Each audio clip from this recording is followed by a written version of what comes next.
The bootstrap paradox is the Beethoven paradox. It's if you go back in time with information from the future, like who wrote Beethoven's Fifth?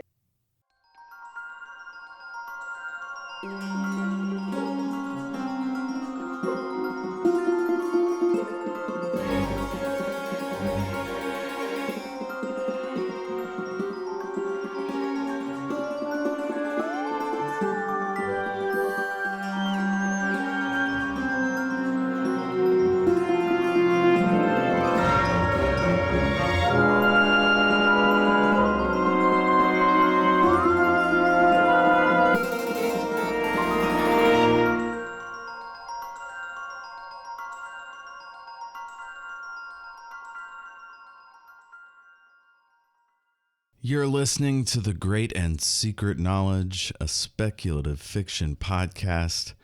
I'm your host, Jeff, and with me this fine, wonderful winter/summer evening, Jessie. Hello. Hello. This is going to be fun. Hell yeah. We're going to talk Red Dwarf, which is a comedy show, so we're going to keep our energy up. So let me ask you, what was the most exciting or entertaining thing you witnessed in the last week or two? Oh, not Red Dwarf. So, I mean, I mentioned it before we started recording, but the beginning of Survivor AU versus the World, which aired in Australia last night. It is iconic for any Survivor fans out there. You do not it's a whole team of Australian survivors, which I think it's season 11 now. No, more than that. And then a team of international survivors, including three of the most iconic American Survivor players ever, Parvati Shallow, Tony Vlachos, and Sari Fields. Amazing. Wow. So and anyone on Blue Sky who likes Survivor and is watching Survivor AU, get around the hashtag. I am there. I'm very vocal. It is a good time. So that is probably the most entertaining. Or my friend's 40th birthday party where everyone had to come as what you wanted to be when you grew up, when you were younger. And we had everything. I was a Care Bear. There were dinosaurs, Power Ranger, a couple of mad scientists. Just everything you could have possibly wanted. Duffman. We had Duffman. So that's in world and out of world my most exciting things I've watched this week. That's fantastic. That sounds great. Wow. What about you? Well, I just came back from Worldcon 2025 here in Seattle, Washington. Whoa, Jessie, we're in the past. Oh, yeah, it's the past. It's oh, my God. Last week. All this has happened before. It was really amazing. It was my first time. I went to the Doctor Who convention last year, Gallifrey 1, and I'm going next year. So this was technically my second fandom convention. But that's your only second ever convention? I mean, I did Labor Council conventions and union conventions and stuff. This is only the second fan thing, really. Wow. That genuinely surprises me with everything else I know of you. Yeah, I've always been a dilettante, just sort of trying different things. And I couldn't believe it. I'd never been to a writing conference before. That's strange. Because it's for sci-fi writers, speculative fiction writers and producers and fans. But I just happened to have the 3-day weekend on the week of Worldcon. So I was like, well, shit, I'll just go and see what it's like. And it was really cool. Met a few cool artists, a few cool writers, and saw a hella bunch of cool panels.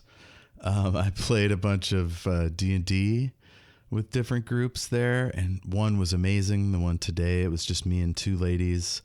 One was the GM, or I guess DM, and we We mobbed through a pirate ship that had been taken over by like cultists of Lolth, which are like it's a spider god.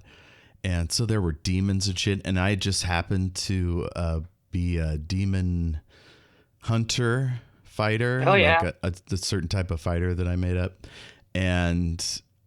But I'm also a cute tabaxi, like tiger striped. Anyway, I'm a cat person.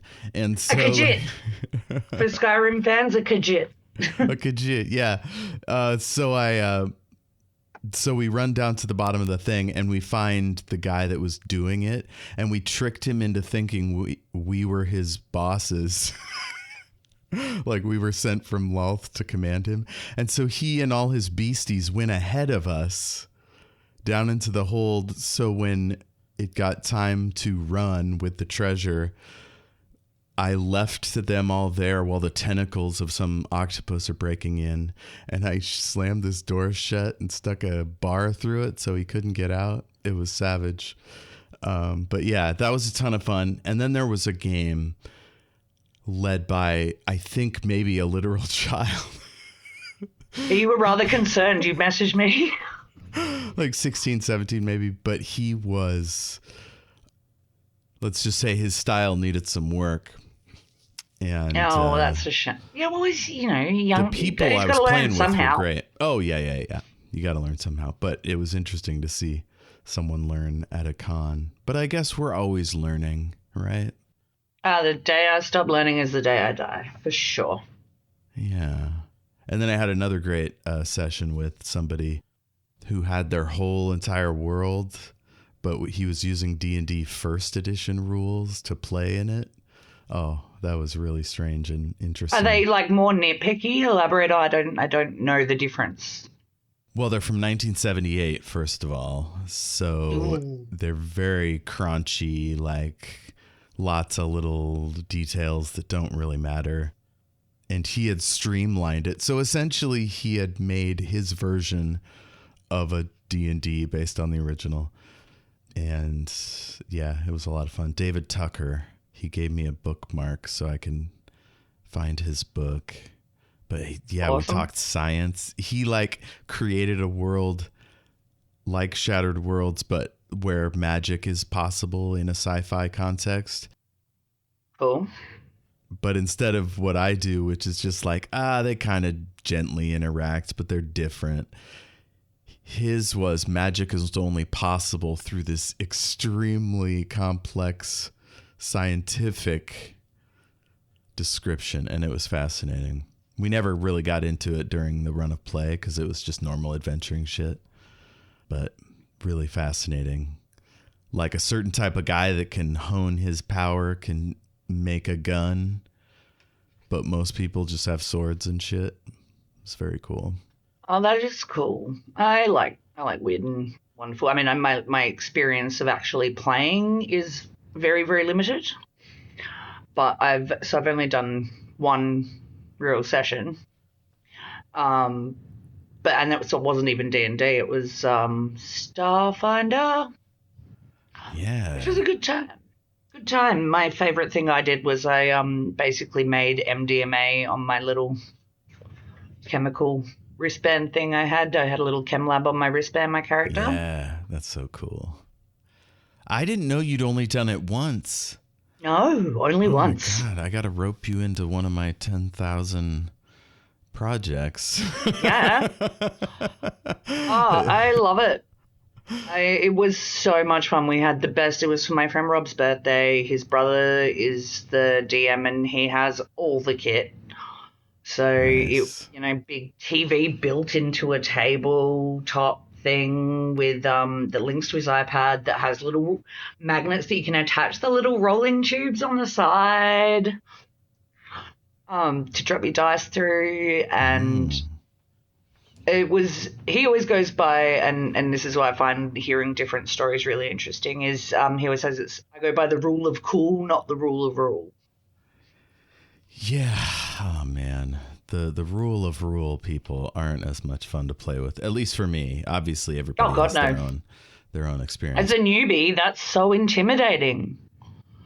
I feel like your goal should always be to 100% make sure everyone at the table has the most fun, whatever Yeah. that means to them.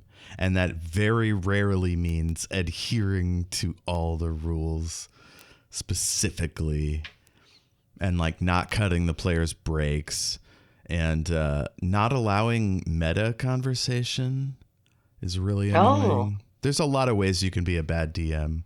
There's plenty of podcasts to check out that'll explain it. Oh, interesting. No, yeah, because I weirdly have a lot of information. I get a lot of the algorithm offers it up to me. I find stories of campaigns hilarious. Like I Nice. love all those like big Tumblr posts where people have told some of their best. Like this is a hilarious thing that happened, and the way it brings everyone together as well. There's some really cute ones. Mm, Like someone who got like whose grandma wanted to play, and she became this like essential part of their team, and you know, and that's why I think it's good bringing new people in because we do bring something without the experience of previous campaigns. I think a newbie can really bring some interesting ideas. oh, yeah. Oh, yeah. Yeah, some of the wildest things ever. Well, certainly that I've listened or seen a thing, an actual play. But for me, being a host and producer, I've seen some new players do some wild ass, hilarious, just completely unhinged things. It's awesome. Or like real if they're a good role player, just due to other parts of their life or just they're a natural, like seeing somebody find out what's awesome about role playing for the first time. I think that was very much me and my friend Catherine at the game we did play, and it was just really chill. Like we took lots of breaks, went Yeah. outside. We mostly talked about books while we were outside. It was really nice hanging out with a bunch because this was my friend, his wife, who I'm really close. Both of them I'm really close with, but then his like his brother's wife, and it was just really nice being able to hang out with people who've read a lot of the same stuff I have. Yeah. So you don't have to explain it Right. and go, oh, well, this book is about that. It's just like, oh, have you read, Raymond D. Feist? Yes, we haven't. So then we're going to have a 20-minute conversation about Feist books. Awesome. Wow. Well, if you could handle crowds, I think you can handle crowds, right? You're a crowd person. I can handle it. I handle them a lot better now. I have tools. Like, Cool. Well, I it's, recommend WorldCon. Next year it's in LA, but it travels around the world, hence the name. I'll keep an eye out. Because it does, Yeah. I don't mind a convention, but you got to be physically in tip-top shape, in my opinion. Nothing wrecks me Mm-hmm. like a convention, because I've done Oz Comic Con, which is not affiliated with San Diego Comic Con, but it's its own thing.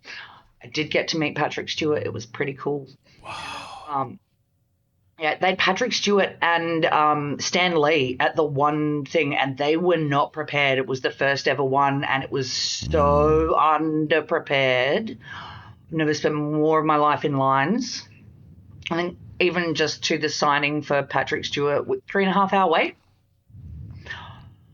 That's after you've gone and got tokens and shit. So it was pretty brutal. I've heard they've gotten better. Supernova I've done. Drag Expo was one of my Ooh. favorites. Where it was all drag queens and it wasn't affiliate. It wasn't drag race. Wasn't Drag Con, which is the RuPaul one. It's its kind of own weird Australian independent thing. And so you just had all these queens who had their booths, and you'd go up and have a chat to them. Some want you to buy something for a meet and greet or whatever. Some are just quite happy to have a chat, take a selfie. It was great, and so much cool shopping. Got some great earrings. Hell yeah. Annoyed though, I still even at a drag expo I could not find pretty shoes big enough for my giant feet. I'm a women's 11 in Australian. Oh wow. Okay. 11 to 12. So that's like a 43 in European sizing. So I think Yeah. that's Yeah, pretty massive. So you would think at Drag Expo would be the one place I could find pretty shoes that fit, and they had actual ruby slippers, and did they fit me? No, they did not. Oh man, they gotta have a big and Devastated. tall section. I would have thought it would all be a big and tall section for drag queens. Yeah, Anyway, yeah. no, always been a challenge. Like my ex boyfriend had the same size feet as me. He used to steal my sneakers. I was gonna say you probably have worn more than your fair share of men's sneakers. There's a reason sneakers are my go-to, my preferred shoe. Multiple reasons. It's autism, comfort, blah blah blah. But Oh it's yeah, also oh yeah. about fitting and also the clumsiness so heels are generally not a good call for me. Mm, But I have the most epic sneaker collection. hell yeah. Being a hip hop head as well, those things go hand in hand. That's awesome. Listener, if you want to see Jessie's sneaker collection, send us money in the mail, maybe. I don't know. We'll get a Just let Patreon us know. going. I could probably get pictures, if people are that interested, sure. That's right. Great and secret knowledge at gmail.com. Find us on Facebook. Yeah. Oh yeah, sneakers are great. Super. I've got these pink ones covered in tiny little pink diamantes that I wore with my Care Bear onesie at the party on the weekend. And more than one person who knows me well enough, they're like, "Did you already own those shoes, or did you buy them specific for this outfit?" And I was like, "Oh no, I already own that." Someone overheard it. They're like, "Yeah, that's why I didn't ask, because I know you." And you, of course, those are shoes you already owned. God, I want a Care Bear onesie. eBay, $25 Australian, so that's like nothing in your money. That's got to be like cheap and scratchy, right? Yeah, it was pretty good. Really? Kind of felt, I mean, I wore clothes all button up, and given, it was a party, I definitely wore clothes underneath. Yeah. Because, gappage. But no, it wasn't uncomfortable. I just had a t-shirt on underneath. It was very cold, got down to 2 degrees Celsius at one point in the night. So having double layers of clothes, one of them being a Care Bear onesie. Yeah. I'll send you some pics. I got this low rent panda pajamas I wore at a function once. That was fun. But they were like jank. This was pre-AI, I believe, but maybe not. But they had these red lines that went up from their eyebrows. It was like, what are these? I've never seen a panda with red face paint. I just sent you a picture of me in my Care Bear onesie. Oh, hell yeah. Let's check this out. Oh, also my Face ID stopped working for some reason. One person I talked to thought maybe I got a tan, and they were talking about how Face ID is racist. Oh, did you ever watch Better Off Ted? No. It's a sitcom in like the 2000s, I think. And it was about this guy working for this super messed up corporation, but he would kind of manage this team of two like super nerdy, not so great with the socializing. And there was a point where they brought in this tech because they never say the name of the company. They're the kind of company that makes things like living meat, like living but synthetic meat. And that episode, what they say, it tastes like despair. But they had an episode where they brought in all this automatic lighting, but it wouldn't turn on for the black character.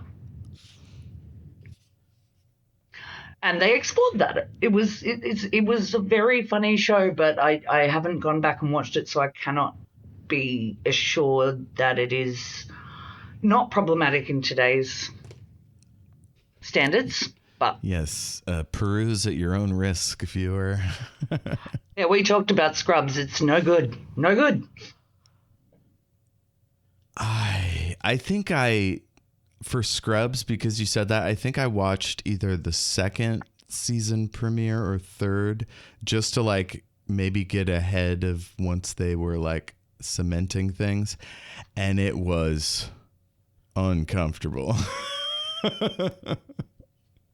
I always had such positive memories of it. I love Bill Lawrence. And then when I went back and watched it in about, I think, 2020, horrified. Just horrified. The misogyny and homophobia that's just run rampant through that show and passed off as humor. Horrific. So I'm hoping the new reboot will be okay. Oh, that's the other thing I watched, the King of the Hill reboot. Oh, hell yeah. It's amazing. Okay, let's talk about it after this. I want to get in enough time to talk about Red Dwarf. We're watching season 1, episode 1 of Red Dwarf. It's called The End. You can find it on BritBox or Stan in Australia. Stan in Australia. It's not on BritBox here.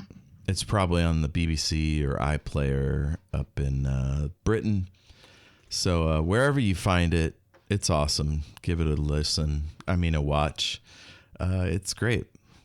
It holds up pretty well. Like this episode so far, nothing too problematic given it started in 1988. Right? Yeah, you think of Rimmer as this like enormous dickhead. And even so, the burns are like about someone's choices or like yes, kind of broad personality stuff rather than like you're black, your hair sucks, like all sorts of fucked up shit they might have done in that era. I think it was 1988. Yes, 1988. Even like I would say the only thing that maybe was like Lister being quite lecherous around Kachansky. I think they had a thing going. I think he dreams they had a thing going. Oh, see, I thought she was given as much as she was getting. Is that? Yeah, but I don't think she had any care. I think it was like I don't think she had any care or respect. Like I've never got the vibe that she was into him. But maybe that's the later interpretation of Kachansky in later seasons. That's me just kind of being like a romantic man. I project, happiness onto her because I like Lister, something like that. Also, why would she lower herself? She's obvious. She works in the drive room. Is she? If she was just doing it for sex, she would avoid... Oh, no, I didn't just mean for sex. I think she wouldn't even lower herself. I think she's just like, hey, you're funny. I like a bit of banter. Oh. I think she sees it as platonic. That's crazy. That's certainly how I read it. I thought an officer wouldn't deign to talk to a plebe unless she was into him. No. Women will talk to people they just find funny too. Like if there was just someone, they're all on this ship together. He's just a funny dude who makes her laugh particularly when he's about to get in trouble with the captain because he's a bit of a dickhead. And also he's gross. He doesn't change his socks or use shower or soap or deodorant. No. Okay, well now you're making more sense. Because it's like I divorce how I feel about Lister, like because he's at heart a decent person, that I sort of like forget about all the awful bullshit he gets up to. Yeah, no. And I can't smell him, so I don't know what's going on there, I think about how characters must smell a lot. Like all the sex scenes in The Walking Dead, gross. I'm sorry, you must stink. If everybody stinks, though, would it dull your sense of smell? Everyone's smell is their own smell. I think you filter your own smell, but not everyone else's. That reminds me of how my ex-girlfriend's jersey would smell after a bout on the derby, Oh yeah, the derby track. that's a sweaty exercise. No, Yeah, 10 other women's scent all over. Ugh, gross. no. But also I'm biased because controversial opinion for incoming. My favorite character in Red Dwarf is Rimmer. Fascinating.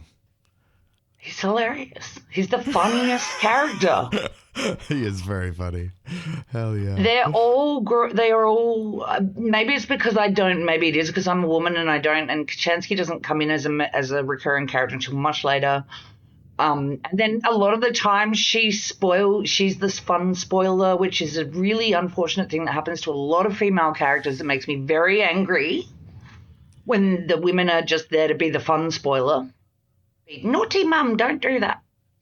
But Rimmer, I'm here for it. I love how hopeless and hapless he is. I love he's got his, but again, he's one of those ones like I enjoy watching him. He's probably not someone I'd want to be friends with, but I don't think any of them are. Yeah, he's got this high status, low status thing. You really see it in this episode where like he wants to be at the top of the food chain, but he's got this super low status job. And except when everybody's dead, he's higher rank than Lister. So like he only has one person to lord it over. But like if he ever meets anyone else, like he'll be the lowest again. He's super insecure. And then his one way of getting out of that position is to take this test.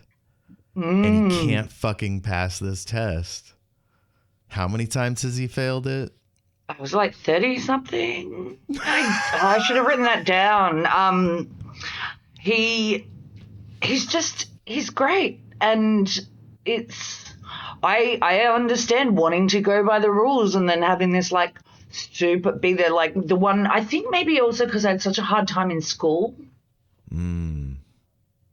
Which is when I first started watching Red Dwarf. I really felt for the guy that no one liked, who liked to go by the rules, because, give me, like, for all our chat about the rule of cool, not the rule of rule, but, like, give me some framework. And as an autistic person trying to find your way in the world, not understand, like, everyone else has got a guidebook to life that you weren't given. It is a challenge. Like, Rimmer was just almost an inspiration to me. I actually wrote I am a fish on any exam in school that I did not know the answer to. Oh, my God. That was just my go-to. I'm like, I don't know the answer. I am a fish. My legal studies teacher in year 12 loved it and would reply to each one with a little comment. What kind of fish? A tuna fish? Like that kind of stuff. I'm like, I'm just doing my little, it's a way of getting over and not getting upset with myself that I didn't know the answer. Yeah, brilliant. It's like, I've made a clever little Red Dwarf reference. Ha ha ha ha ha. Next question.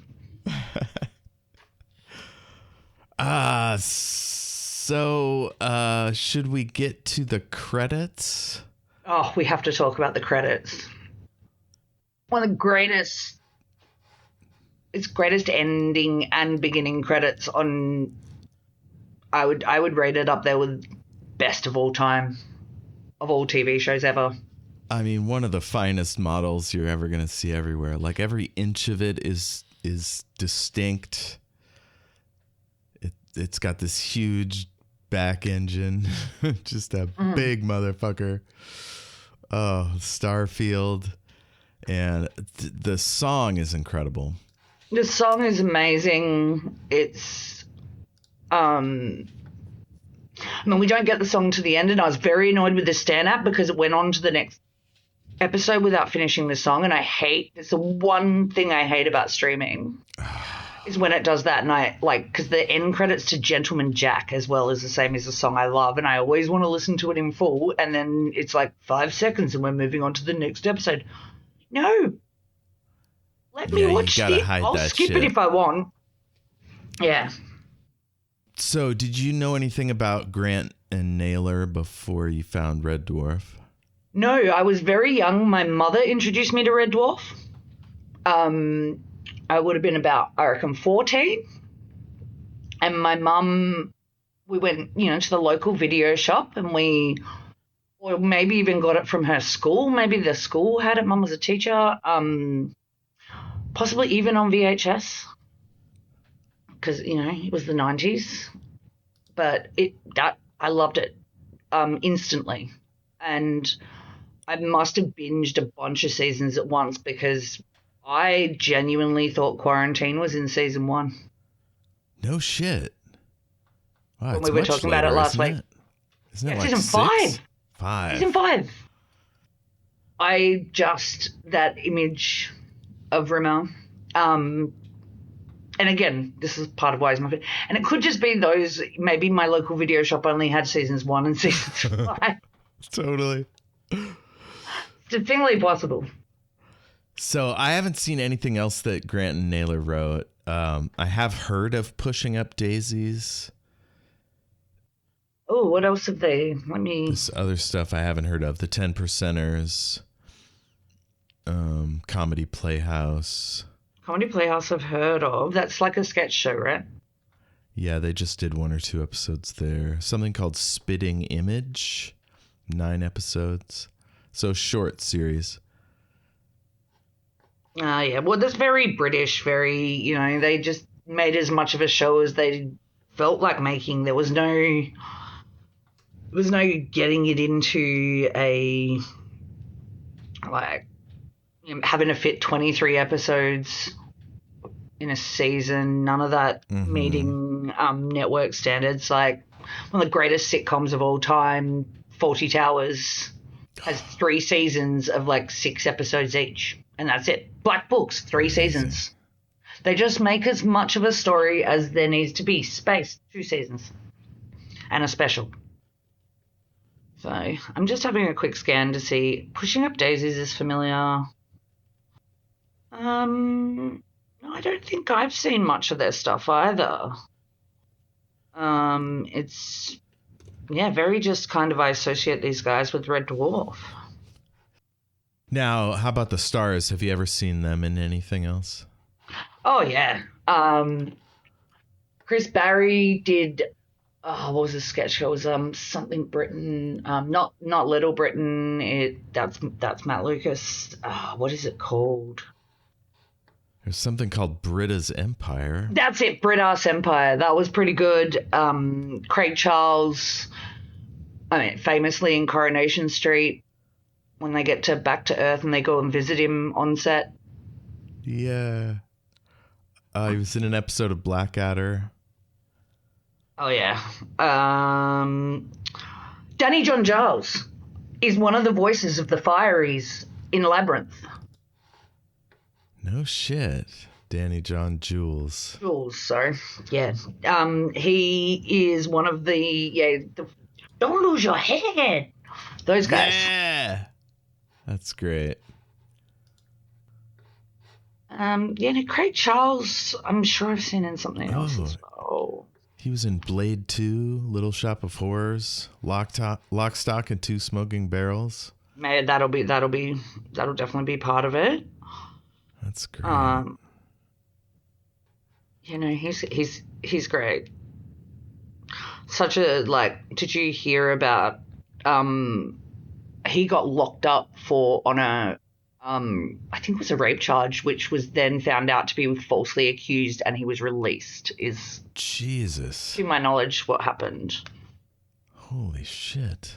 So, yeah, he had this real chunk of time where he was serving time for something he did not do, or at least they did not do enough proof of. That's really believe women, up. But yeah, no, that is messed up. Yeah. Yeah.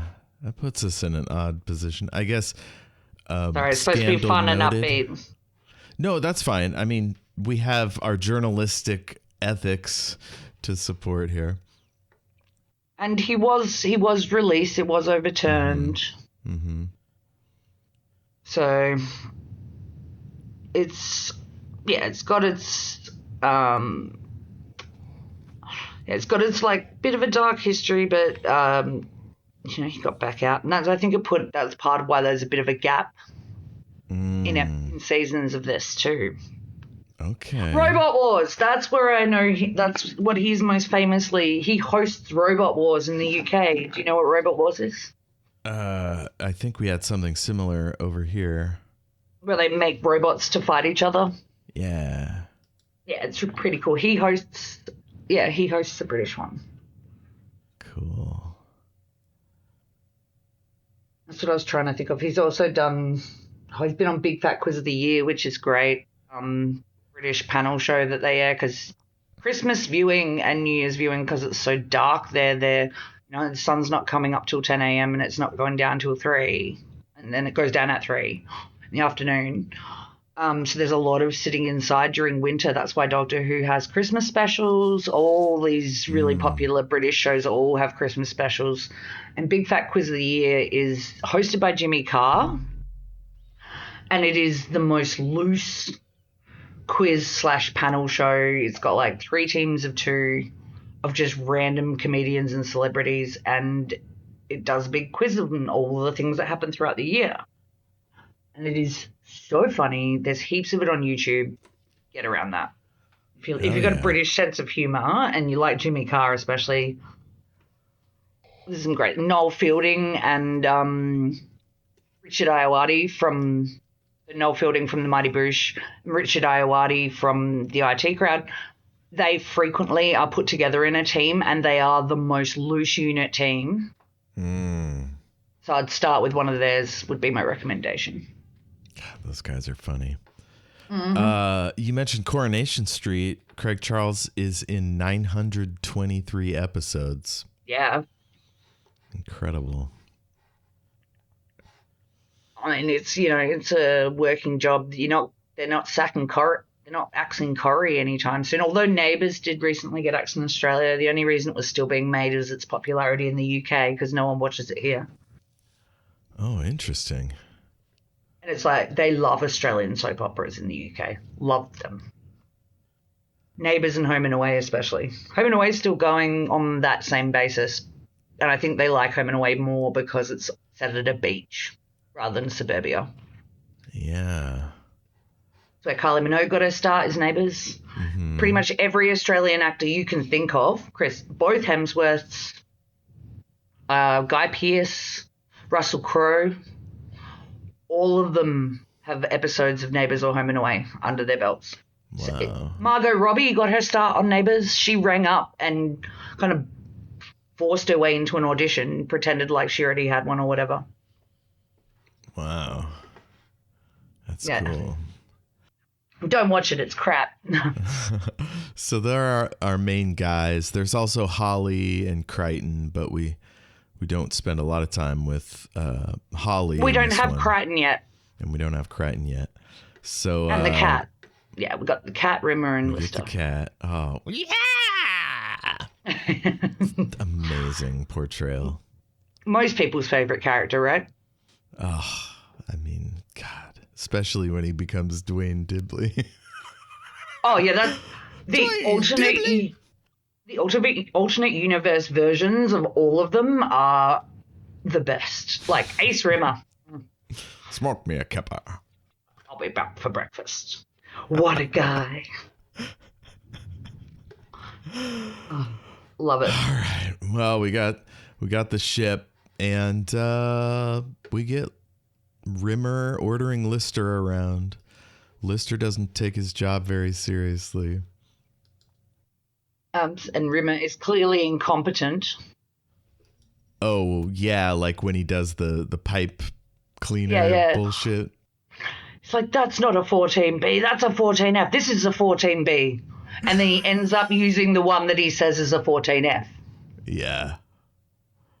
At one point he says, "Have you ever been hit over the head with a welding mallet?" I love Rimmer so much.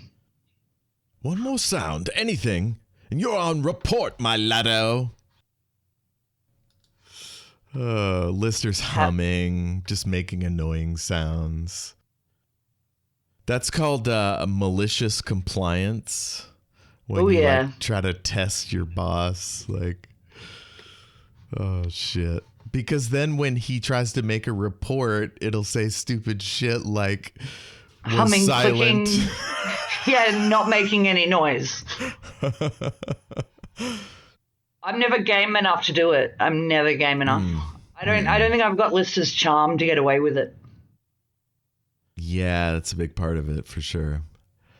You got to have that breezy, blasé attitude. And not care about what the repercussions are, and that's always my problem, is I do care. So the chicken soup nozzle is Claws. They're here to do some... Did I say claws? Clogged. They're here to do some maintenance. Very important maintenance. Life or death, according to Rimmer. And Lister disagrees. It's stupid anyway, all this maintenance business. The only reason they don't give this job to the service robots is they've got a better union than us. I want to join the service robot union. I mean, what's a robot need with a union? Ridiculous. The robots are sassy. They turn up quite a bit. They are sassy. They obviously know about their superior union, and the fact that they like outrank Lister and Rimmer.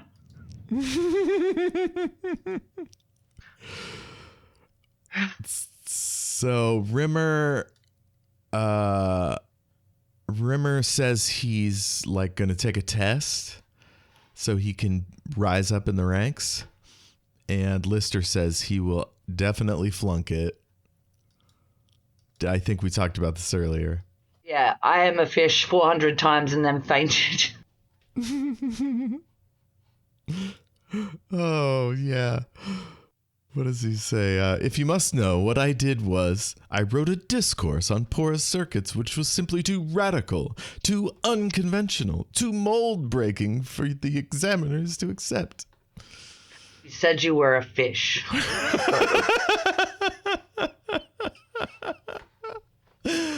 Holy shit. Another couple of really iconic moments here with Rimmer doing, we get to see the first salute. Cecilius salute. Oh, the whoop. Yep. Yeah, bonks his head. And then Lister putting his cigarette in his ear. Gross. Ugh. Lister is disgusting. Just an absolute monster. Standing there eating with an officer there with his cigarette in his ear. Mm-hmm. Officer Todd Hunter comes over and he's like, Rimmer, what's up with all these reports against Lister? There's like hundreds of them. And Lister calls him a smeghead. So they go back and forth. And at the end of the conversation, he says, "Oh, Rimmer, you are a smeghead," and walks off. Oh, Rimmer, you are a smeghead. Also, Officer Todd Hunter is another one of those, like, this is a great series for, I knew that guy. He turns up in a bunch of British stuff. I'm pretty sure he's in The Crown. It's just a very young version of someone I've seen play a lot of different things much older. Ah. So yeah, after he calls Rimmer a smeghead, Rimmer's face just drops, and then he turns to Lister and he gets this rage in his face. It's just amazing. Totally finished, you big leg! But he's not. Nope. Because everyone knows Rimmer is a smeghead. Also, Absolute smeghead, what a monster. great insult. Oh, yeah. So good. Nobody knows what smeg means. Smegma, a thick, foul-smelling, cheese-like sebaceous secretion that collects under the foreskin and around the clitoris. I'm glad you did that research. I did not. That's one of the first times I went into the big library dictionary. Somebody pointed that out, and I just had to memorize that definition. I love that you've memorized that. I just always thought of it as dick cheese, so. Yeah, dick cheese. Smegma. That's excellent. See, we're learning things.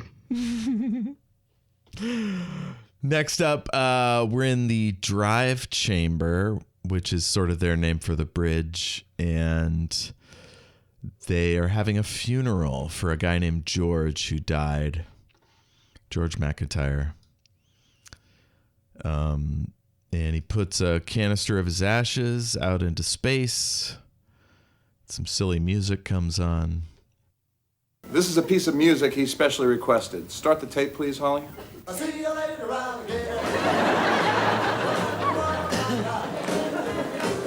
There goes McIntyre. Oh, I love that he played See You Later Alligator at his funeral.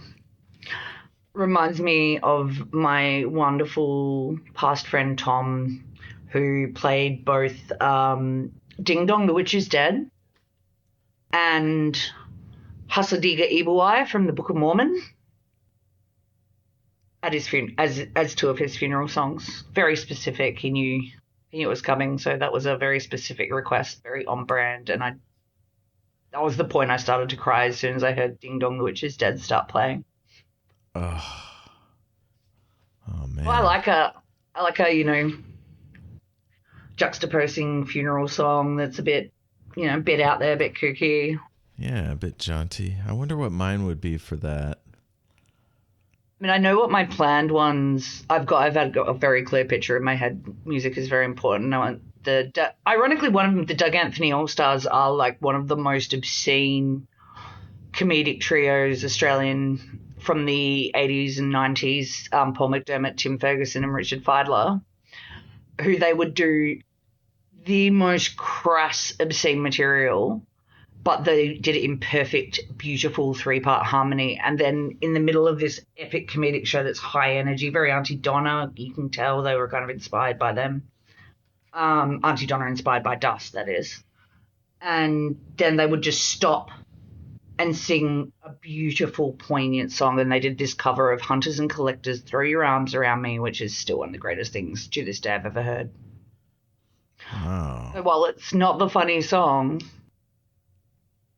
it's beautiful. I'll send you the link. Hell yeah, I'd love to. I was trying to think of my jaunty funeral song, and I think it's got to be jaunty one. I think it's got to be a Kesha track from Warrior. I'm just not sure which. It's either Wherever You Are. Wonderland is a good funeral song, but it's not jaunty. Yeah, jaunty. I mean, my football team song. I would probably have that. That's cool. Do your teams have theme songs that they sing at the end of the game when they win? No, it's just brief snippets of classic tunes. They've started doing that in the AFL, and everyone I know hates it. We're not American. It's absolutely annoying. I don't want to know how bad these football players' music tastes are, and trust me, they are bad. Yeah, we have some that are universal, like you'll hear "Sweet Caroline" sung by the fans at different games, or "We Are the English Champions." soccer fans. Yeah, I mean those ones. One of the Geelong players here has Kenny Rogers the Gambler. Oh, interesting. Every time he kicks a goal, because the players get to pick what song plays. Okay. And that's what I mean when I say I don't want to know how bad their music taste is. I don't. I think the baseball players lie. When I've been to Mariners games, you'll see this guy that clearly doesn't fit the demographic of what you would think of these songs, or the songs are just so bad. Yeah, it's weird. No, it is.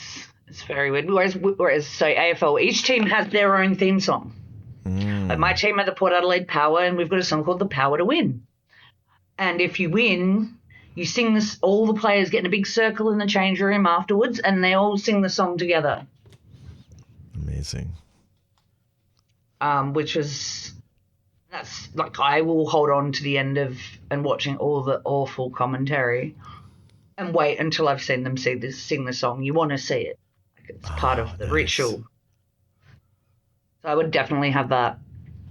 That's quite jaunty. I want to point out a great special effect. It's at 6:37. The angle of the wall on the right is tilted toward us or whatever. So the view screen also has to be. And it's of a camera into the bridge. I don't know if they did like the Next Generation where they made a big screen and like ran a videotape into it and then used forced perspective to make it look bigger. This might just be a random TV. I would think it's a random TV. Yeah. However they did it, it looks great. Because it's 1988, remember, which is about the same time as Next Gen started. Mm-hmm. Let's see. Rimmer doesn't care about George. And he hates Lister's guitar. He's just a full-on bully. He would be if he had power, but he doesn't. And that's why I think it doesn't come off as bullying to me. I think Lister's the bully. Well, Rimmer's just trying to do his job. Play guitar like Rimmer should be, or Lister should be able to play the guitar, right? But while he's trying to study, you know Lister would be picking like the most obnoxious shit and be playing it as loudly as possible, deliberately to disturb Rimmer. That's a good point. They probably shouldn't be roommates. Yeah. I mean, look at the scene in the cafeteria. He breathes right in his face. Oh, yeah. When he's there with all his mates. Olaf Peterson. The iconic, what's his name? Mark. Is it Mark Williams? Yeah, he was Rory's dad on Doctor Who. And Dad Weasley in Harry Potter. Yeah. Great guy. Actor. I don't know his personal life. I mean. So Rimmer explains that the only way for him to advance is to become an officer because he didn't have the right parents. He's writing tips all over his body. Is he, or is he writing the answers? Yeah, I guess he's just writing whole sections of the book. I mean, it's fucking useless. Yeah. But I think that line about my parents, the wrong parents, I didn't grow up like that kind of classism is very prevalent, particularly in the UK. Yeah. And I felt that in my soul. These are the reasons I like Rimmer. Lister's like, if you can't pass fair and square, why bother? And Rimmer's like, of course you don't give a shit. You're the lowest ranked person on the ship. Like, even the lab mice have to follow your orders. Or, only the lab mice. Only the lab mice, yeah. And Lister does an excellent impression of a lab mouse, saluting him. Mr. Lister, sir. And then Lister goes into his whole spiel. I'm not a... what does he say? I'm not a nothing. I've got my whole plan. I'm going to move to Fiji. Buy a little farm. Get a sheep and a cow and breed horses. which gives Rimmer one of the best lines. With a sheep and a cow. This whole exchange is amazing. Like, at this point, Fiji is 3 feet underwater. Yeah, so he's have to have really tall cows. Put the sheep on stilts. It's only 3 feet. They can wade. Why bother, Lister? You can be the first man to produce wet look knitwear. Wet look knitwear. You've got the brain of a cheese sandwich. Now, Lister has a few clunkers in this one. I don't know if they were just bad jokes or if he didn't sell them well or if... No, it was the audience reaction I was going by mostly. Is it a live... I don't know if it's a live audience, though, is it? Oh. So maybe it's added after the fact. But either way, it might be that I'm not British in 1988, so I don't know what. Maybe these things are funnier than I know about. What's an example? I'm trying to find Lister's. I don't know. He has a few dull lines. I'll keep. They'll come up. I think I have one written down somewhere. So Holly says they're all invited to George's wake, and we meet Peterson, who is an entire goon. Lister pranks him with a coin, so he just starts banging himself on the back of the head. Very bullying move. Yeah, I maintain Lister is the bully. And his mate. Look at even the way Peterson tries to rile up Rimmer. Yeah. And these are the kind of people who I did not have a good time with in school. Oh, it took me years to be able to take ribbing. Like, you don't even like it now. No. I can tolerate a little bit. It has to be, it has to be someone who is one of my absolute safe people. But also they're the ones who have also learned to give me a really obvious wink and a nod. Yeah, that's crucial. They know me well enough that I need it, because there's always going to be this little voice in my head going, what if they meant it? Mm-hmm. And I have yet to learn how to shut that up. So the captain gives a speech about George McIntyre's hologram. George gives this goofy speech. I don't want you to think of me as someone who's dead, more like someone who's no longer a threat to your marriages. And if you see him, you know he was never a threat to your marriage. I mean, he's got a great personality. Not the Sure. world's biggest looker. What do you think of the H costume element? I like it, but it's also it looks real cheap in this. Oh, it looks so cheap. It's got a little dent. On the side, it hasn't even been cut properly to make it a clear H. It's jank as hell. I love it. The idea that a computer would make something funky, I love it. If you haven't been to many fandom cons, you see a lot of this. Cosplay, yeah. You do see a lot of this. First cosplay. I mean, they had to churn out so many costumes. They have their work cut out for them. And I bet, somebody made the H, and Grant and Naylor took one look at it and were like, yeah, that looks shitty enough to be in our comedy show. Throw it on there. Yeah. Future echoes. Oh, did you hear me just say that funny thing? Oh, you were hilarious. That's going to get us a podcasting award for sure. Oh, man. Hey, Jeff, invest in Apple. Future echoes. They had no budget for this. Part of what the appeal of getting it made was it's in it's such contained, you're not out filming in a quarry. Mm-hmm. And the kind of budget that went on this stuff, it was designed to be a low budget show. Yeah. So Holly can only support one hologram, and that's crucial. We'll learn later. Such a weak flaw in the technology. I think it's like the EMH in Voyager, the Doctor, where it's only one hologram could be good enough to be a crew member. Whereas I think they could have holograms just for fun and sex and stuff. We don't see that except maybe in one or two episodes, but this one. Right, but they have to exist within the scope of the holodeck, right? Yeah.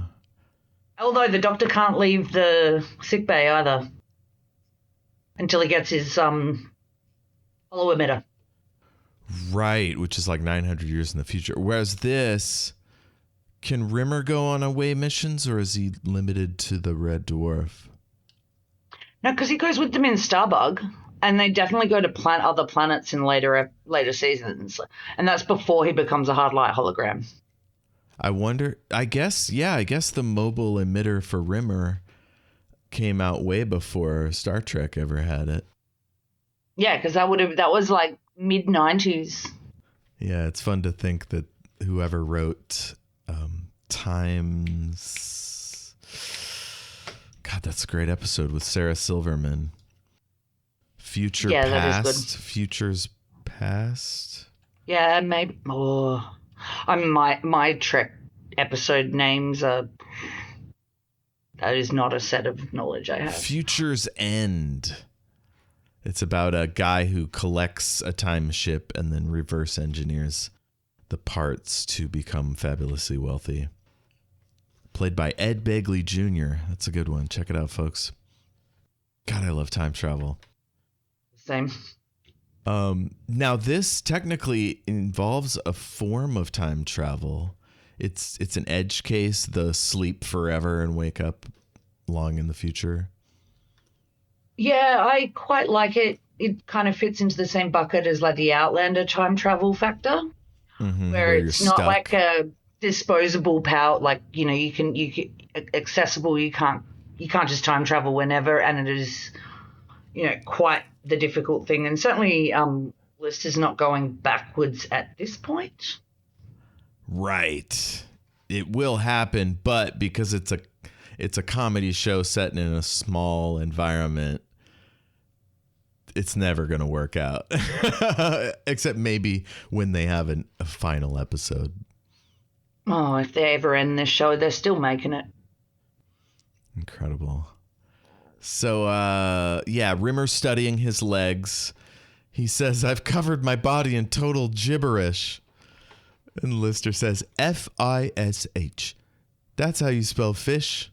Keel over. How was he going to cheat though? Was he going to like take his pants off in the middle of the exam to get to that information on his thigh? I mean, if he had like breakaway trousers that he could peek through, but I mean, the teacher would notice. And isn't his outfit a onesie? Yeah, the teacher would. His ass, it's a coverall. He'd have to take the top off and then pull it down. Because you see him putting it on, it's like a onesie. Coverall. I mean, he could pull up the trouser legs, but like it's pretty form-fitting. It wouldn't work. You're not getting him up that high. We already got it on his thigh. Yeah, it's over the knee. It's ridiculous. Then you just keel over. I'm sure it'll come flooding back to you.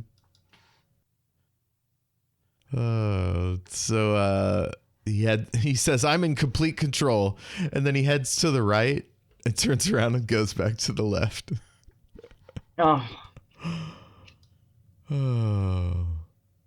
So Lister has a cat. I don't know where he got it. They say that Titan. He picked it up on Titan. Okay. So during the mission.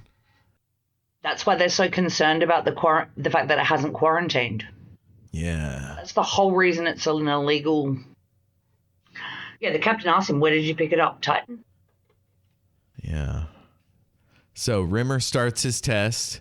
He's totally hopeless. We get this great silent comedy scene where he makes all these hilarious shocked faces. And finally he realizes he's fucked. And so he like rubs his hand over his ink and just slams it down to make a palm print and then keels over.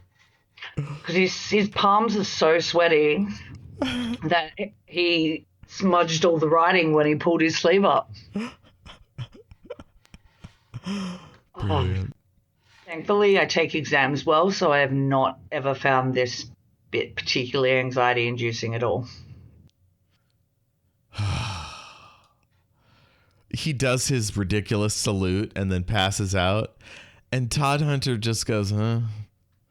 As if he's thinking, oh, there's Rimmer again. Well, he's probably expecting it, right? Because this is like the 30-something time, isn't it? Mm-hmm. So this is when Lister is flirting with Kachansky.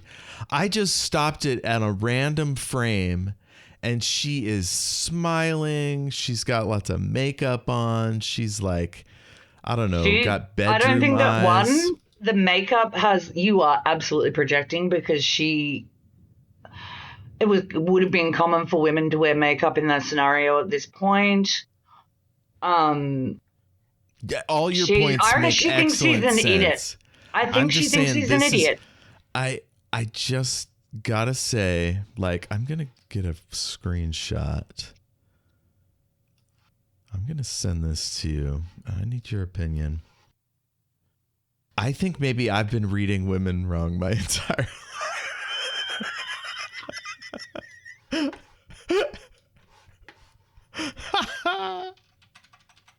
Women, like, I'm just going, like, off I don't know, it's a common thing for, like, just being friends. Mm-hmm. I don't know. I also just have my own hang-ups when it comes to, I think I get, like, being, like, this single girl in a group of couples. Shit gets projected on me. Perfect example, my friend and I went to Thailand together. A bunch of my friends went to Thailand for my 40th. And in the second week, a bunch of people had to go home, including my friend Rob's wife. And Rob and I were kicking on to Phuket. And whenever we told people that, like, particularly when we're over there, they lost their minds. They're like, but you're his wife and you're going home and you're kicking on with her. And it's like, yeah, we have an apartment with separate bedrooms. So I have my own hang-ups on this shit as well. It's probably somewhere in the middle. Yeah. It's like she leans into him. Like, it could totally be bros, but yeah. I think she knows he likes her and is messing with him a bit because, remember, he's so far below her. Yeah. Because it's a bit like, I know this guy's into me and I'm going to get him to do something dumb by flirting with him. Now that I can believe. Oh, what is she trying to get him to do? Something dumb for her amusement. She definitely does that in later episodes. Oh, she does? I mean, that's a whole different Kachansky. Yeah. Oh, absolutely. Yeah, she becomes the main character. Fake Kachansky. Alternate different dimension. Actress. Yeah, different. Yeah. She was so uptight. It reminded me of Rebecca from Cheers, Kirstie Alley. Like, it's just like, she'd be so much more fun if they wrote her more fun. Well, it's my original complaint, that I was saying earlier. It's always, they just write these female characters to be fun stoppers, the ruiner of all the fun. Don't do that. I mean, we already had a Rimmer. Exactly. Well, we're not talking season 8 or whatever that is. We're talking the end. Let's go. Lister has to go. So the line when it looks like she's flirting with him, she goes, yeah, you've been promoted to admirable for your diligence and general devotion to duty. See, to me, that's her winding him up. But she leans back into him, this guy who must stink to high heaven, to right? make him believe it, to fuck with him. I love it. She's 1,000% fucking with him. Just to fuck with him. She works in clearly a male-dominated industry. The ratio of men to women in that at the returning party, way out of whack. She's obviously worked really hard to get her position in the drive room. And in the 1980s, I mean, even in my career, my time I worked in a very male-dominated industry, there was a lot of playing along you had to do to be accepted as an equal member in the thing, because it was, you have to play along, be one of the boys. Yeah. Put up with shit that maybe makes you uncomfortable, including Lister's stinky armpit. And Terrible. I reckon she's just ribbing him the same as any of his bloke mates would. She's just so much higher than him in rank. I thought they had like a what do you call it? Kind of a hookup thing. And when he said his plan, he just meant he hasn't told her that he wants to basically marry her. Whereas it seems much more likely that he just never even asked her out on a date. Yeah. That's what I think. I think she's this high status mean girl who thinks it's funny that she can get the drop kick to do what she says. I love it. So if she really cared about him, she would have said, he's after you about that cat thing. Yes. Yeah. Oh, man. Everybody's a dick in this show. The captain. It was the 80s. Isn't totally shitty, but he is a little harsh about the cat thing. I mean, it was the 80s. Wasn't everyone a dick? Yeah, I was a kid. I don't know. Yeah, same. I love it. I was 4 at this Lister's point. like, what cat? And he holds up a photo of Lister holding a cat. Which he got developed in the ship's lab. Oh my God. Oh, This is what I mean. Lister is an idiot. Let's see. The captain says a little nibble here and a little nibble there, and we're flying backwards. So the only option is to kill the cat. Now, I have a problem with this.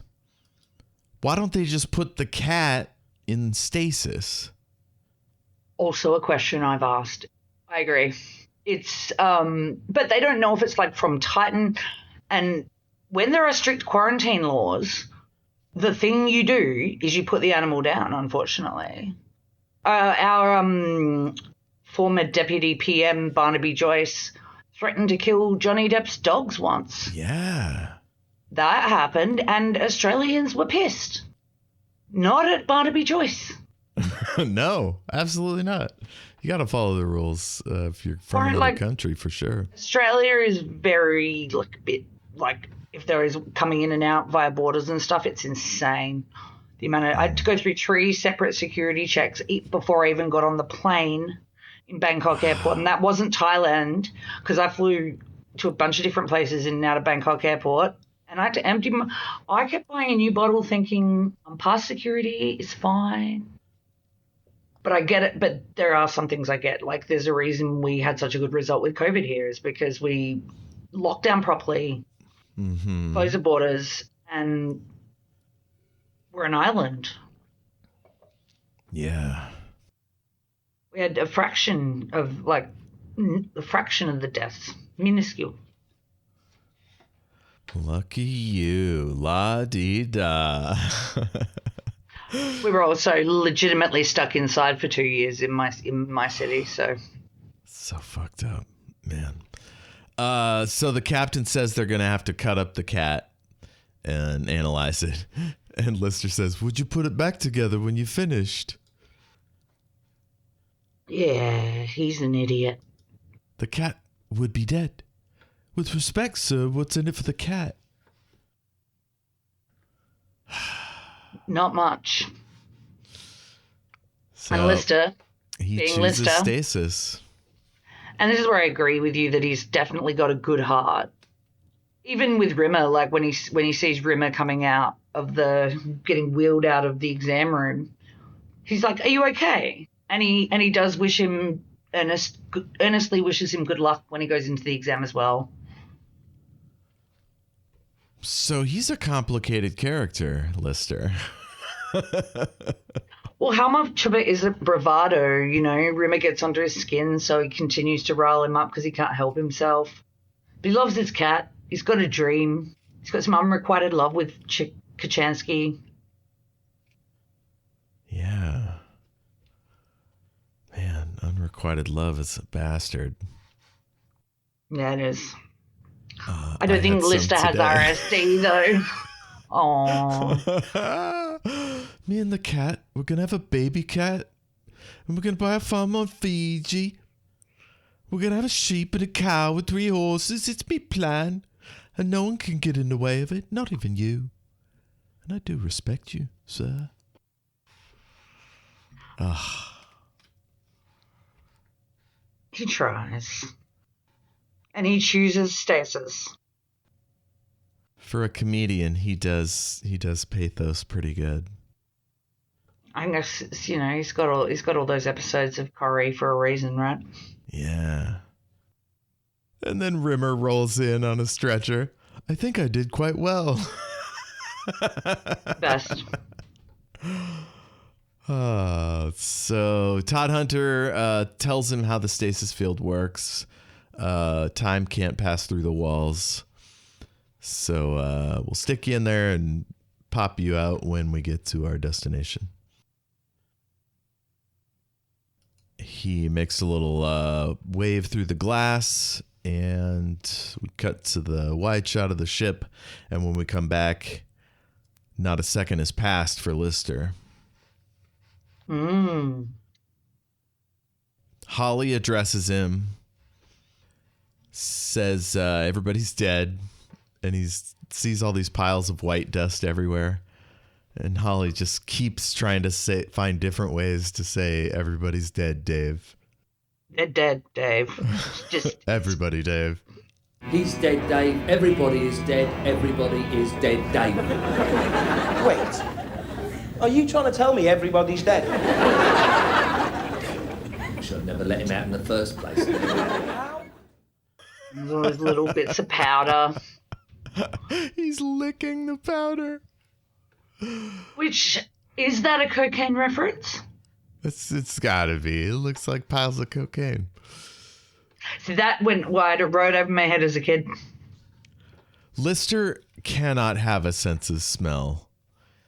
If he's tasting cremains and thinking it's worth eating, you know? Maybe that specific type of radiation that killed everyone makes their remains taste like sugar. Oh shit, it turns them into that Lickamade sugar. Do they have those in Australia? They're little pouches. Oh, like sugar sherbet? tabs. And you lick the sugar tab and put it in the powder. Yeah. We even have ones that come with little plastic spoons so you can spoon the sherbet into your mouth. Called a whiz fizz. It's amazing. I have them in my cupboard just from like when I get real stoned. Oh, I'm gonna have to order some of those. Damn. What's that called again? Whiz fizz. Whiz fizz. Some people also use it to cut their cocaine with. That's fucked up.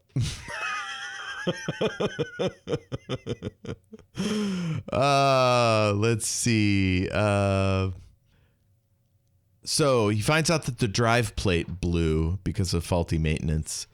He just ate part of Peterson. Oh my God. What's a catering officer doing in the bridge, though? It's probably bringing up lunch or taking lunch orders. Although you could probably do that over the phone.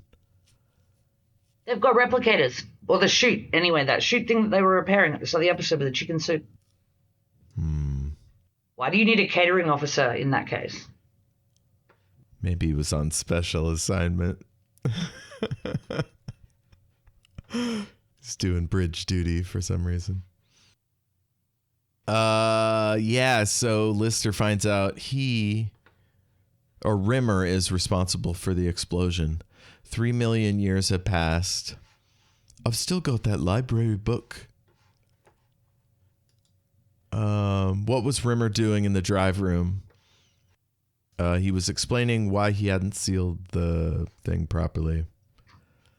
And he couldn't release him until the radiation had gone down to an acceptable background level, and it was 3 million years.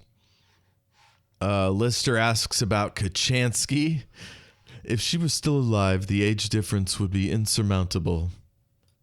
Lister had a plan. He was going to ask her to join him in Fiji. So knowing now that she was not into him, that's a terrible plan. Yeah. How does he even know if she likes farms? Exactly.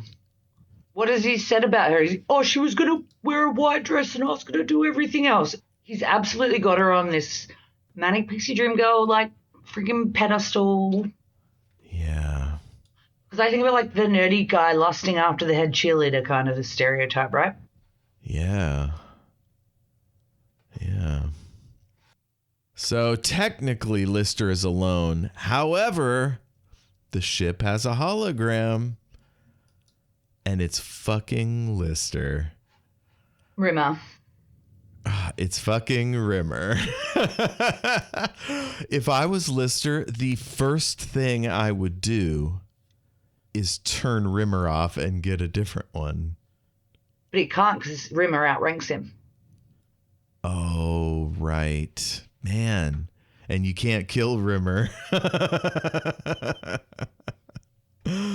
Oh, that is tricky. They locked Lister up tight. To be fair, he does, yeah, because that comes up again when Lister does his chef's exam. So Rimmer blames Lister for leaving, which somehow led to him screwing up the drive plate. You mean to tell me there's only one technician third class in the entire ship? It's absurd. Well, I think the service robots do the most of it. They couldn't partner Rimmer up with someone else? I don't know. I call bullshit. I think it was just Rimmer being bad at his job. I agree. And then immediately blaming Lister for it. Like, that's just their dynamic. Yeah, he doesn't even try to find out why Lister chose to go into stasis. Like, he just blames him because he blames everyone. He couldn't possibly be the problem. God, no. God, no. Even, it's bad parents, this, that. Although he does have a rough childhood, it comes up. But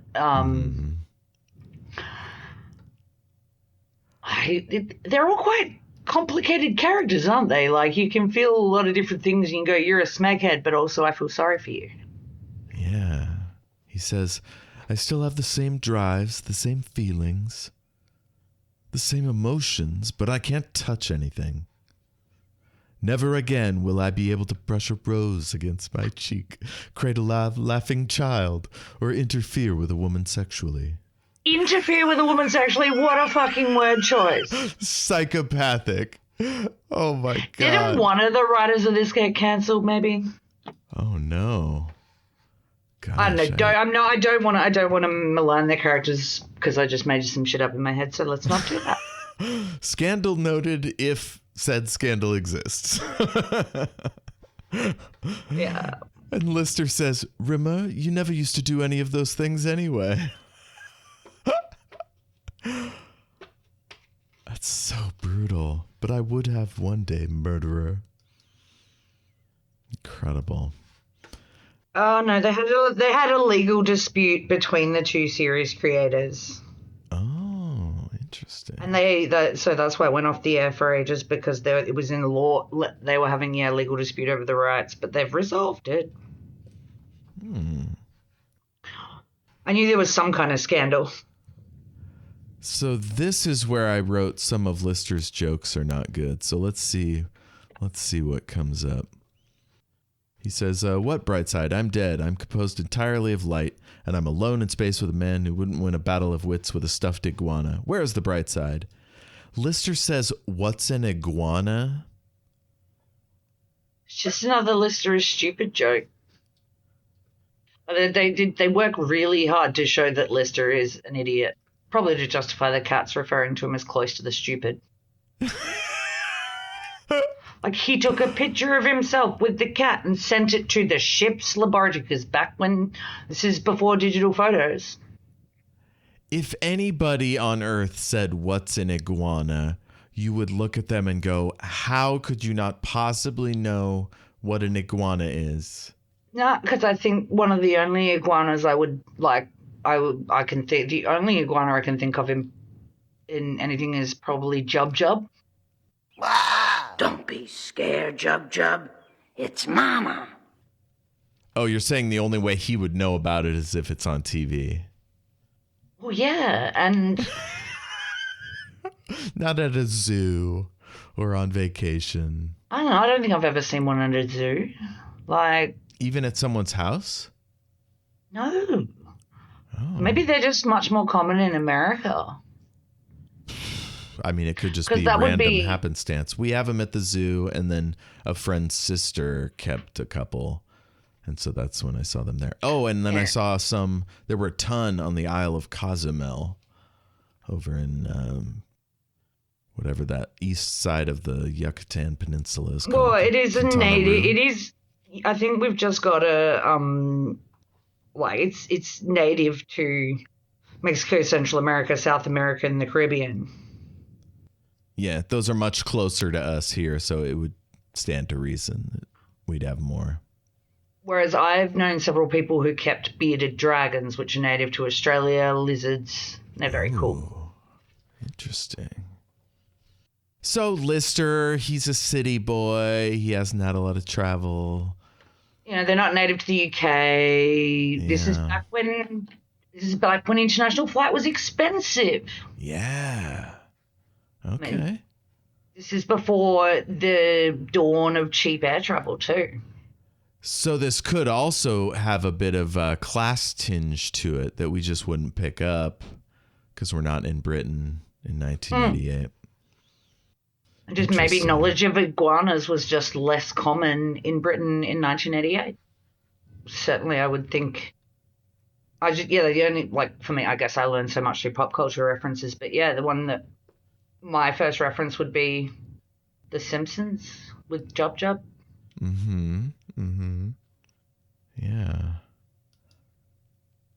Another bad joke. Lister says, lots have died and gone on and done really, really well. No laughs. I mean, what is he talking about? I don't think it's meant to be a joke. Like, the fact that Rimmer is a hologram and is there, it's a world where people can exist post-death. Oh, so it's not just a Starship thing. It's like there are hologram people walking around? Yeah, no one seems surprised by the fact that it could happen. Weird. Think about it. Like, no one was being weirded out about being at George's return party. He's making a little joke. He played See You Later, Alligator as his funeral song, knowing he's coming back because that technology exists.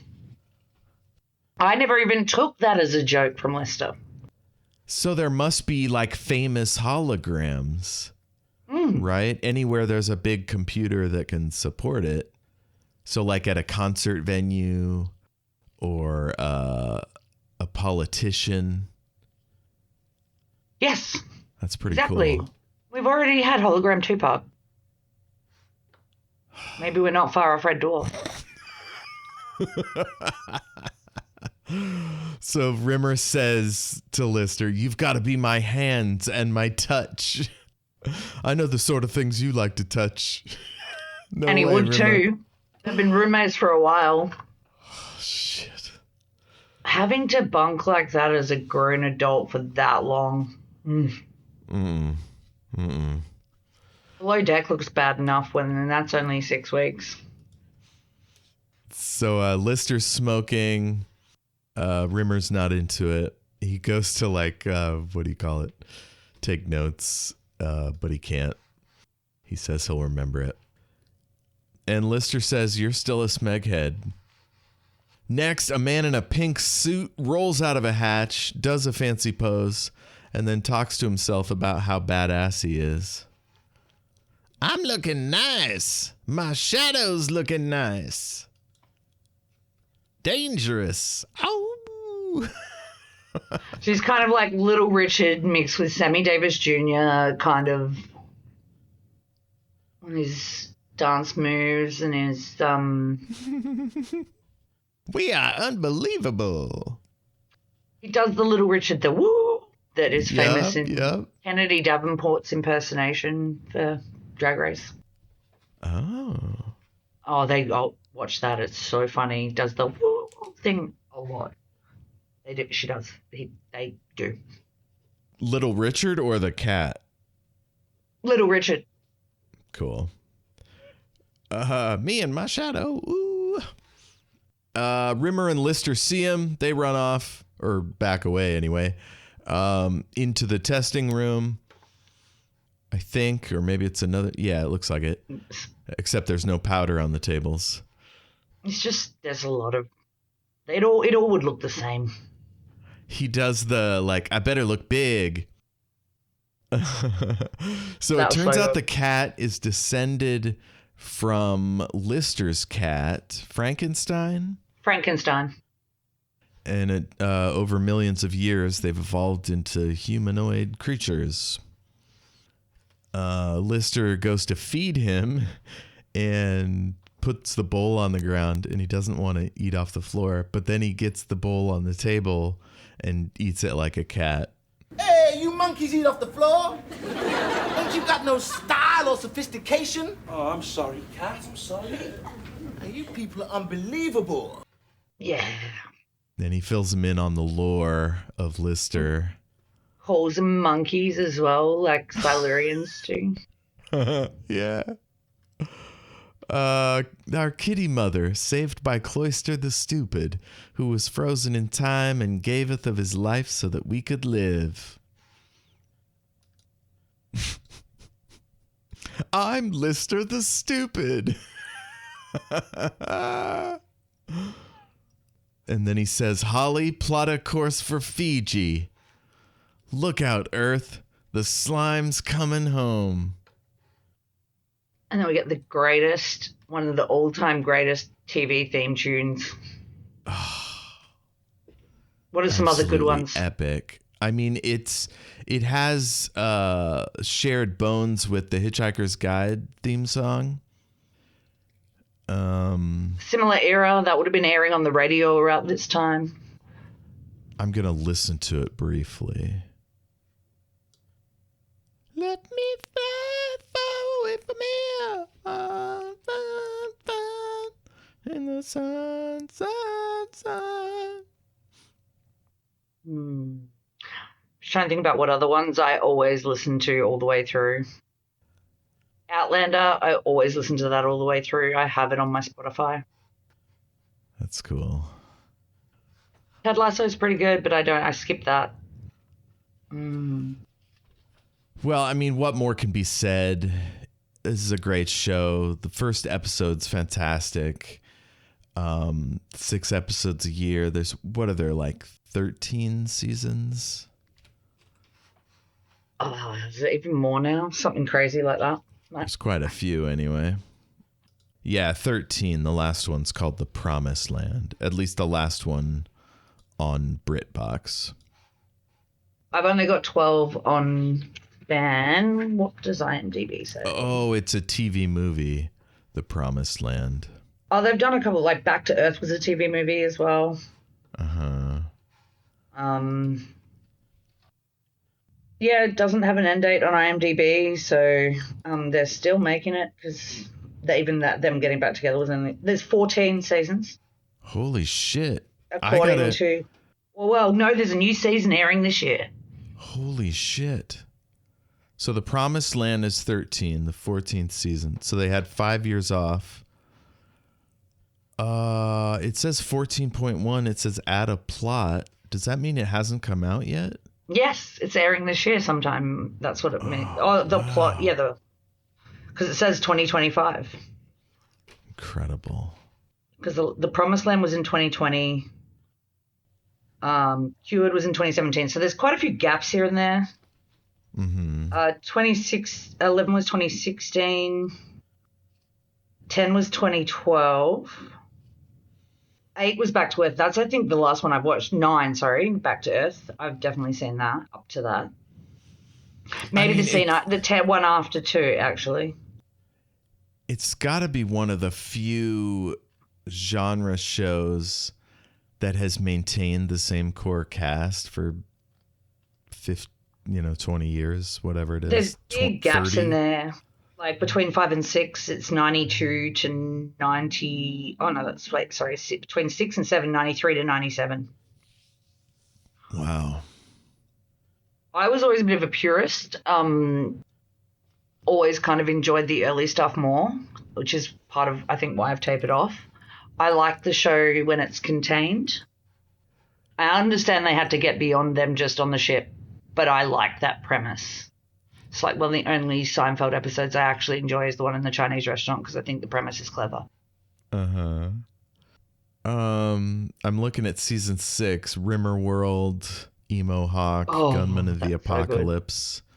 Those are all good. So when does it start to lose you? 9, 8, 9, 9. around that 9, 10. I remember enjoying Back to Earth, which was 9, but I think that's because it was so meta.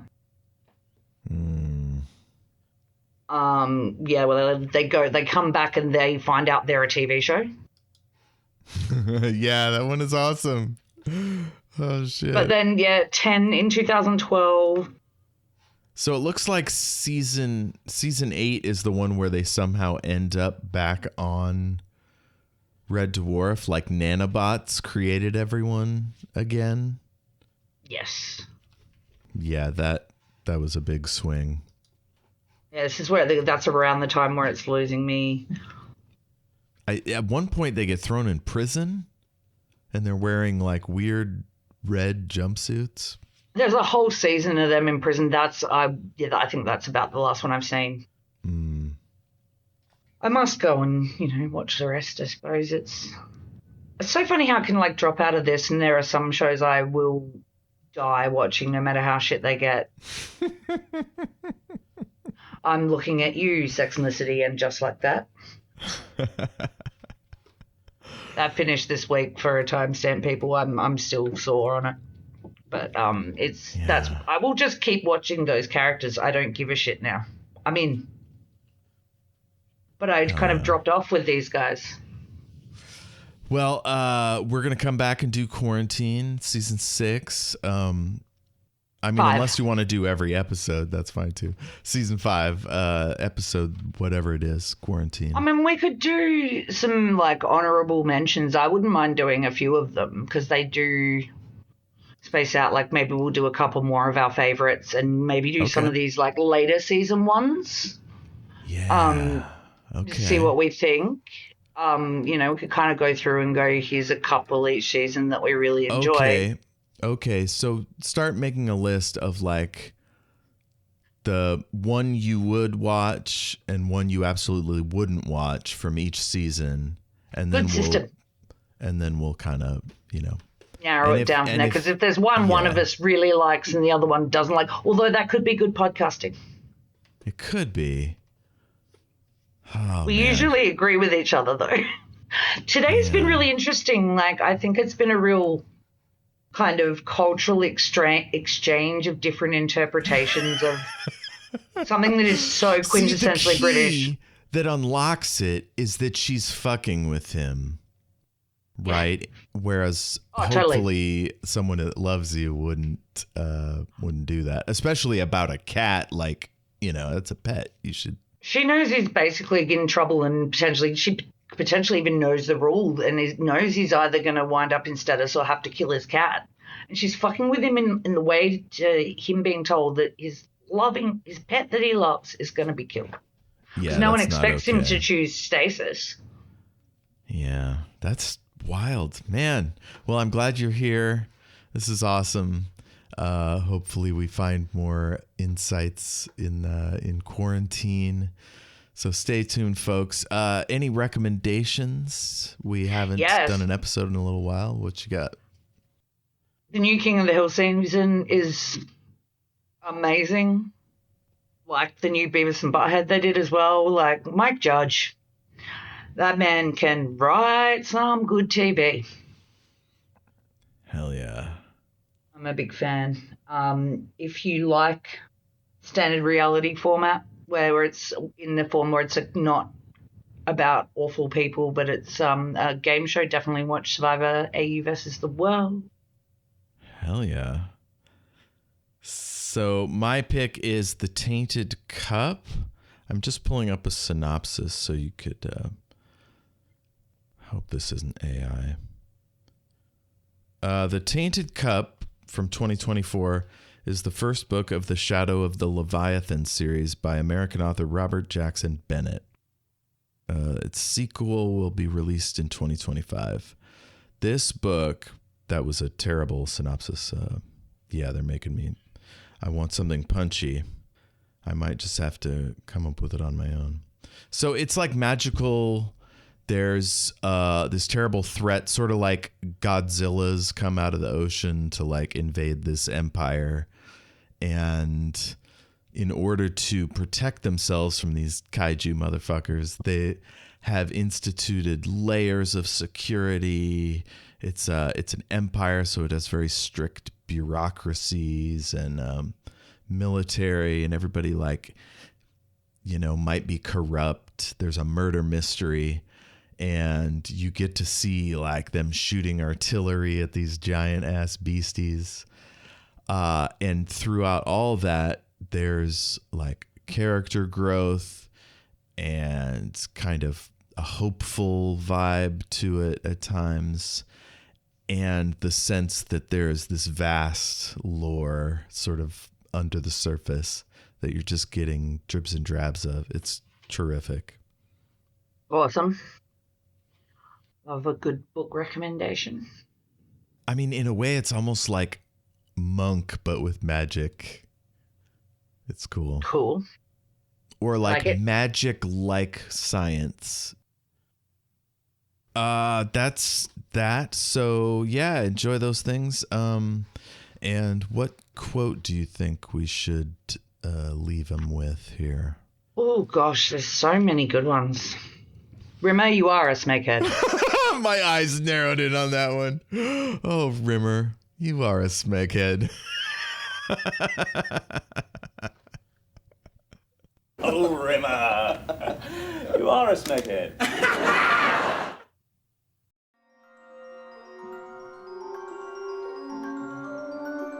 A huge thanks to James Lark of jameslark.co.uk for providing our wonderful theme song. Thank you, James.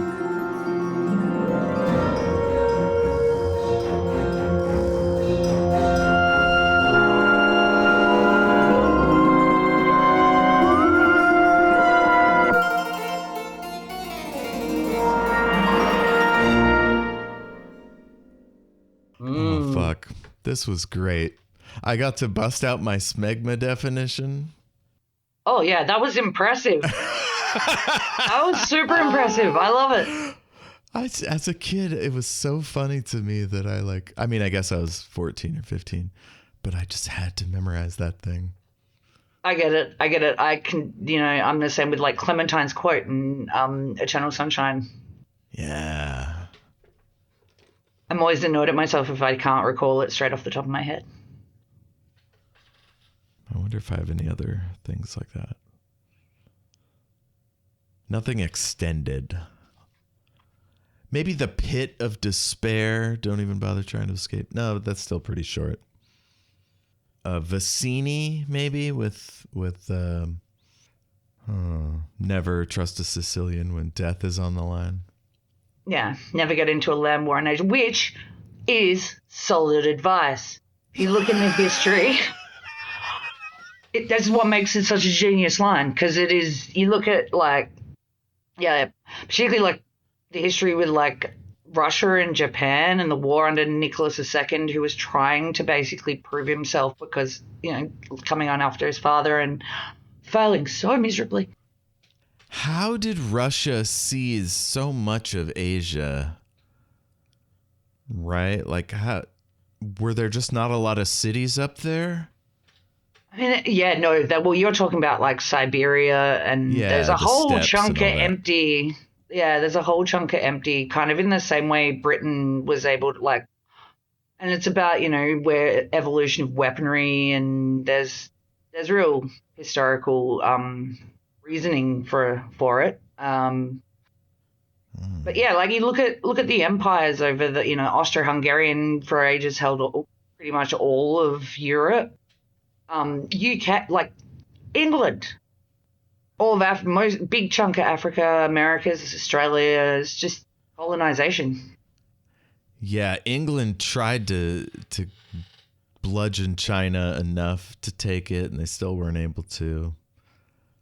Yeah, I mean, but they held on to Hong Kong, as long as they could. That's true. Yeah, I mean, few people have had a go at China. I guess Japan had a good run for about 5 years. They took a lot of Asia. Yeah. But not necessarily a land war if you include air support and, No, yeah, that like, wasn't sea stuff. But they did a lot of land warring. Yeah, but they're Asian. I think that's the point. They know the terrain and the people a bit better. Maybe. I don't know. We've exhausted my... I read a really great something on it, like really pointing out the genius of that is actually solid advice, and yes, it was referencing The Princess Bride. Yeah. Because of course that's how I got there. I don't have a great interest in military history. Man, I'm really interested to know how Britain took India, like an absurd amount of land and people. Difference in weaponry, I think. That's how they fucked up Australia too, was like they're rolling in with guns where there were no guns. Wow. Unfortunately, same thing with a lot of Africa. Disproportionate. I mean, even within their own, the technology really has a lot to do with it, I think. Hey, you monkeys eat off the floor? Ain't you got no style or sophistication? Oh, I'm sorry, Cat. I'm sorry. You people are unbelievable. Future echoes. Future echoes. Future echoes. She might like him better if she can't smell him. He 1,000% stinks. 1,000% stinks.